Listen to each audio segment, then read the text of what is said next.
Ladies and gentlemen, please join me in welcoming back Devin Tyler. Welcome back, sir. Nice to be here. Dealing with the absence of the father, I'm glad to hear that you didn't hold anything against him. But some of the decisions you've made, even in college, and now we're out of college and we're going to the NFL. Tell us about that. Okay, well, if I would have did some things better in college, I feel like it would have put me in a better position in the NFL to get into the NFL. And I feel like because of the absence of my father, it took me longer to do what I was supposed to do in college because I didn't trust those men. Okay. And I didn't know that. So when they would tell me, Devin, listen to us, you can go to the NFL, I wouldn't really listen. They wanted me to carry myself a different way. They wanted me to be a leader because they seen right away that even as a freshman, they was like, okay, Devin, you can lead this team. We got these good kids over here who are going to listen to the coaches. But then we have these urban kids who they're not going to disrespect you. They're going to listen to you if you tell them, if you follow us and buy into our program. And I wouldn't do it because I didn't trust them. I was like, they're telling me this, and then it's going to be a big letdown. And I didn't know until later when I was able to realize I didn't trust men. You know what I mean? Because my father wasn't around. I didn't really. But I explain that a little bit. I mean, that's huge what you're saying. I didn't trust men. And what was it that caused you not to trust men? I know the absence of your father, but what are some of the things that were going on in your mind, maybe even fears, about trusting men?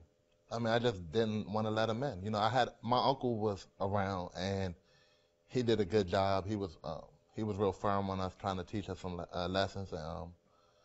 But as far as just getting close to a man, I didn't really know how to trust him. I didn't.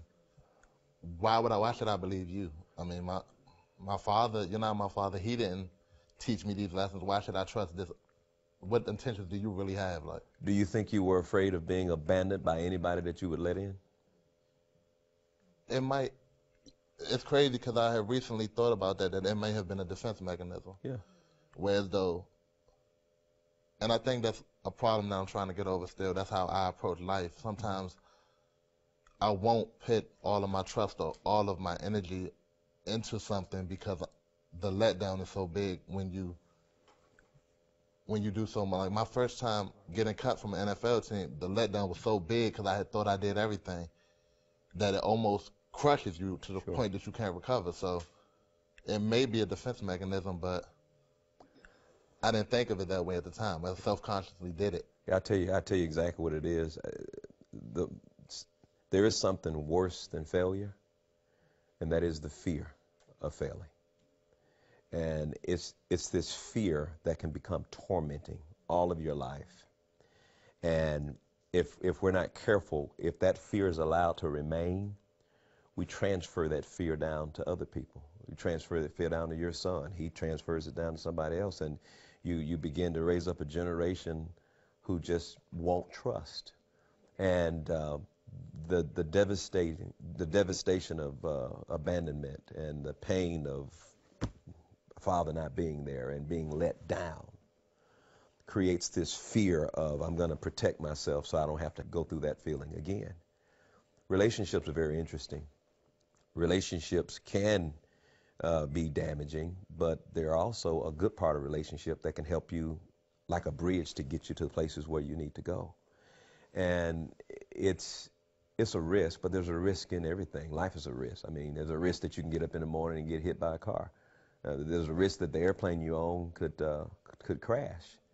But we've got to believe that taking the risk is worth it. And I just believe when God is with you, you know, he'll make things better. We can hide in the house because we're afraid of everything, or we can step out, which is the best way to defeat that fear, and say, little by little, I'm going to trust somebody. Little by little, I'm going to make a decision to trust people. And as people begin to prove to you that there are some people that are trustworthy, there are some people that won't let you down, then what it helps you do, it equips you to make better decisions of who to trust.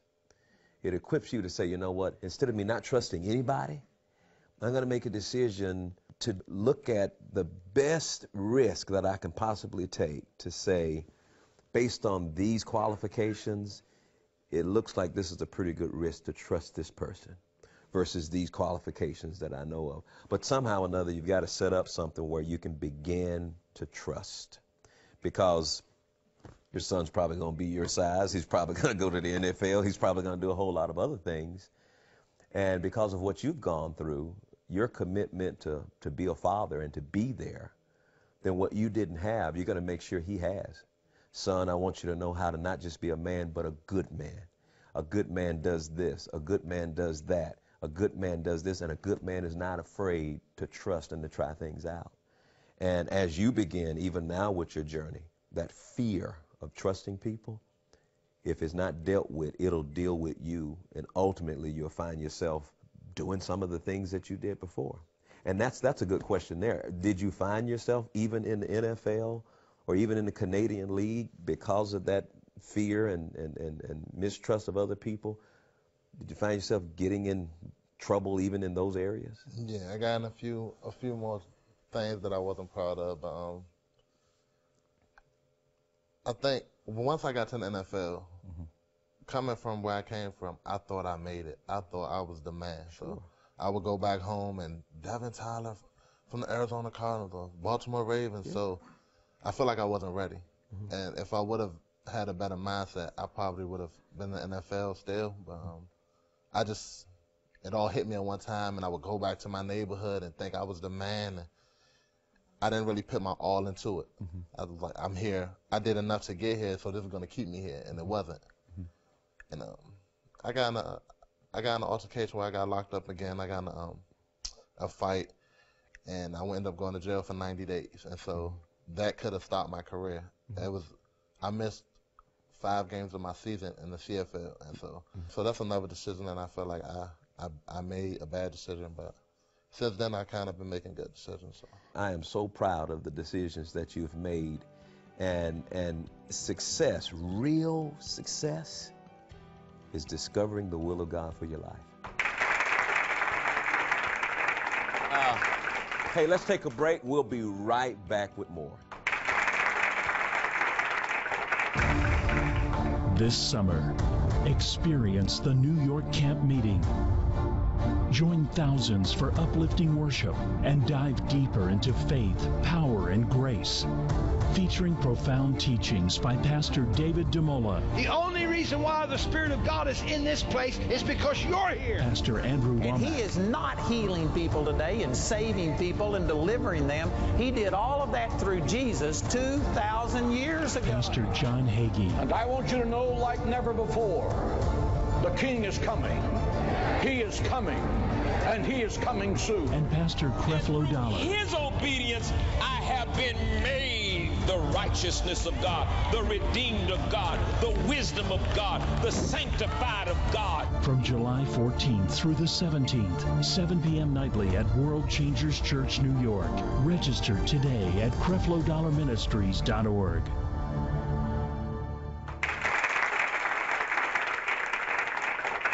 You know, I guess as a result of what we've been talking about, some people are just asking the question, well, what do I do? Well, what's the answer to fatherlessness? I think we mentioned this, but number one, education is the answer. And once we begin to educate, and I'm talking about not just educating people in their minds, but I'd like to see better images of fatherhood in the movies and on television. I think as the media would begin to pray, not pray, yeah, they need to pray too, but if the media, if they'll begin to portray good fathers on television and making it cool to be a good father, it demonstrates and it gives a visual to young men that it's good to be a father like that. It's good for me to take care of the children I have. It's good for me to be there. That was one of the answers you gave us concerning what do I do when my kids are exposed to this negative culture. You make sure you're there. And I'm saying to all areas of media, take part in the answer to fatherlessness in our nation. And let's produce shows and movies and sitcoms where the father is there, where the father is participating. We communicate a message to young men all around this nation that it's good to be there and to be a father. And as a result of that, Devin, I believe you'll see an evolution that will take place as true with the negative things we've seen on television. We can see those positive things evolve into real life and into real situations. So that's one of the areas that I hope to see.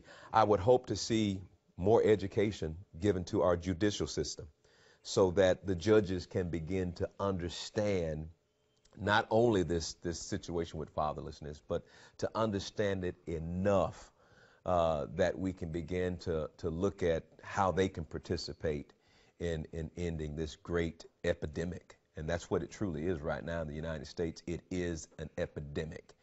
And so another answer I would give is for the single moms who we congratulate you. You know, you doing the job as a single parent. We congratulate you taking your children and saying to them, this is the right way to do this. This is the wrong way to do this.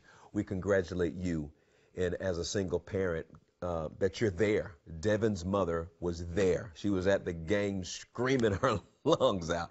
She was there when he signed his scholarship for Temple. She showed unconditional love. She challenged him all the time to be the best and would not allow him to accept average.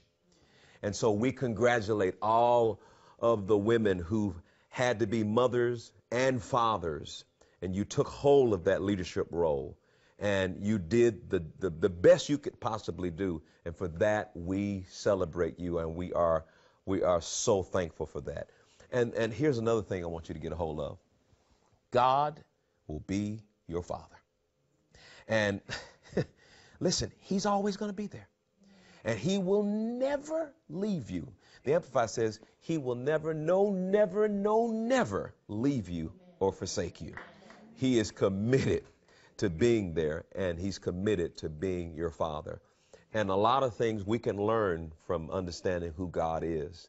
And as we begin to see God and to see the fatherhood of God, it now will begin to at least help us to know how to communicate, how to direct our kids, how to take the very character of how God is a father and use it to teach our children.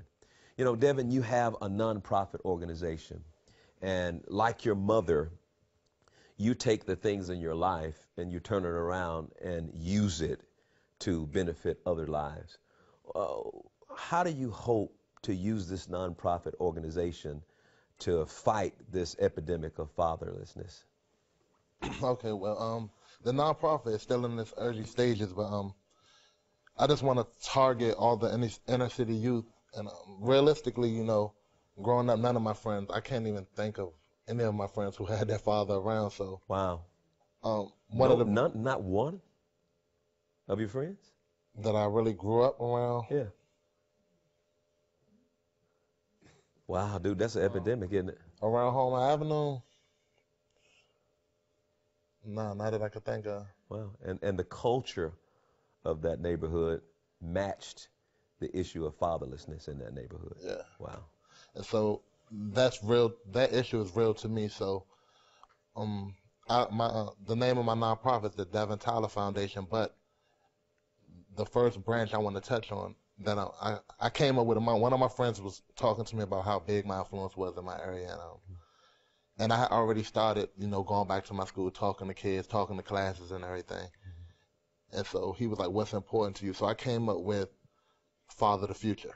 And basically what I want to do with that, it's a branch under under the Devin Tyler Foundation. I really want to, just like I said, target the inner city youth and help them, because I feel like a lot of things that stop these young dudes from being fathers, they don't have the money or they don't have anyone showing them how to do it. So if I could find a way to target them and, you know, maybe do parenting classes or mentoring sessions with some of the men who are doing good that I know, and maybe pay for all his diapers for the year, or pay for all of the food, you know what I mean, or for that month. And so I'm hoping that it does well and that it'll help guys to be more confident and stay around and be there for their kids, you know. Well, I hope that you being on this show will really expose what you're doing. I don't think as a society that we're really getting how vital this issue is to the well-being of our society. And, you hear people mention it here or there, but as far as I'm concerned, it may be the root cause to things like carjacking, robbery, murder, disease, anger, all of the things that we hear about all the time on the news. And nobody really sits back and asks the question, what's the root cause of this? And it's not just in the black community. It's in the white community. It's in the Hispanic community. And if it were a disease, it would be at epidemic proportion. And so I want to call a state of emergency on this issue of fatherlessness in this nation. You want to correct some of the things we're seeing in our culture? You want to correct some of the anger that we have seen in certain cities? Well, let's take the time and put some money and some time and some effort in fighting this situation dealing with fatherlessness all around the country. And fathering the future, dude, that's exactly what this is all about. That if you want our future to be better, then you need to get involved in fathering the future and becoming a mentor. And I know all of the risks that are involved. I mean, but you just can't look at everything like we were talking about from the position of fear of saying, well, everybody's like that. We can't let a few bad apples spoil the whole deal. And we just have to set up a better way of monitoring those relationships so that people won't get hurt in the midst of it. I believe in your life and what we've talked about, the grace of God has been significant. How his unmerited favor showed up when you were leaving high school into Temple University. How even what happened in Canada, the grace of God and the love of God was there, and you got another opportunity. What did you do to deserve it? What did you do to earn it?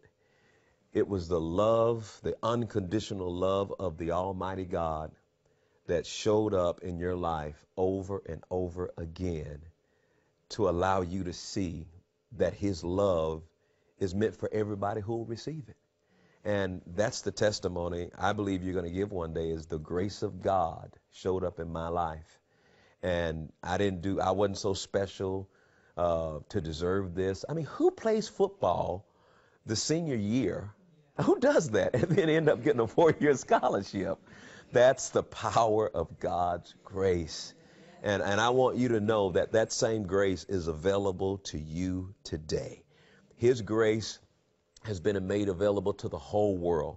Good people, bad people, church people, people who don't go to church. Jesus released his grace for everybody. Now, how you respond is going to be up to you. How you respond will determine how you'll walk in what he made available. And I tell you, when God shows his love over and over again, eventually you have to come to the place of recognizing there's a power greater than myself in operation here that's allowed me to be where I am. And I am so blessed that you've decided to take your life and to, in a sense, extend it forward and saying that, I could just be concerned about just my house and my family, but I want to see what I can do to impact somebody else. Devin, I want to give you the last word. What is it you'd like for our audience to know? What is it you want to say? Whatever you want to say, man. What I want to say is, what you just said was very important, In the last year has been probably the hardest year of my life, so losing my mother. And for a minute, I lost sight of that, and I didn't. I was mad at God, and I didn't want to believe in him, and I didn't want to talk about it. But after a while, just taking it all in, I realized that, God is big, and he's here, and I don't have to be mad at him. Mm-hmm. I just had to take my time to understand. So, man, that is so cool. I put together for some of our guests that come in something I call a grace covenant. And it's something to just, keep you focused on what you just said so that you can understand it. And I made one for you. It's called a grace covenant, presented on this day, April 16th, 2015, to Devin Tyler. I, Devin Tyler, accept this grace covenant provided to me by Creflo Dollar and agree with the following statements. And these statements deal with: you believe that Jesus loves you and nothing will ever change that. You believe that grace and in the person of Jesus Christ has already provided everything that you'll ever need to have a healthy, fulfilling, and prosperous life. You believe that your past is in the past, and Jesus has chosen not to remember it, and neither will you. I will daily proclaim I'm the righteousness of God. Yeah, I daily live by the belief and the understanding that God's empowering grace will change my life for the better and equip me for success. I will daily flood my life with the Word of God and the praises of His saints. And that's what's all involved in that grace covenant. Will you receive this? Yes, I will receive it. Yes, sir. I'm gonna sign my name to it. And it's got a place for your signature, and right over your signature is the righteousness of God. Yeah, man. Because that's what happens when you receive what Jesus has done, and when you receive all that He has done for you. So that's yours, man. You can keep it. And ladies and gentlemen, don't you appreciate Devin? I mean, it's just been an amazing time. It really has.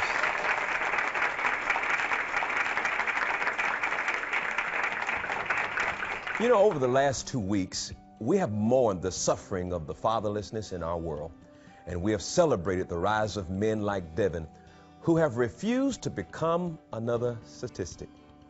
I'm rejoicing over each and every one of you today because I know there is hope for healing and freedom in your lives. We do not have to be defined by the people who hurt us. Don't let that happen. God has already defined us, and in His eyes, we are worthy.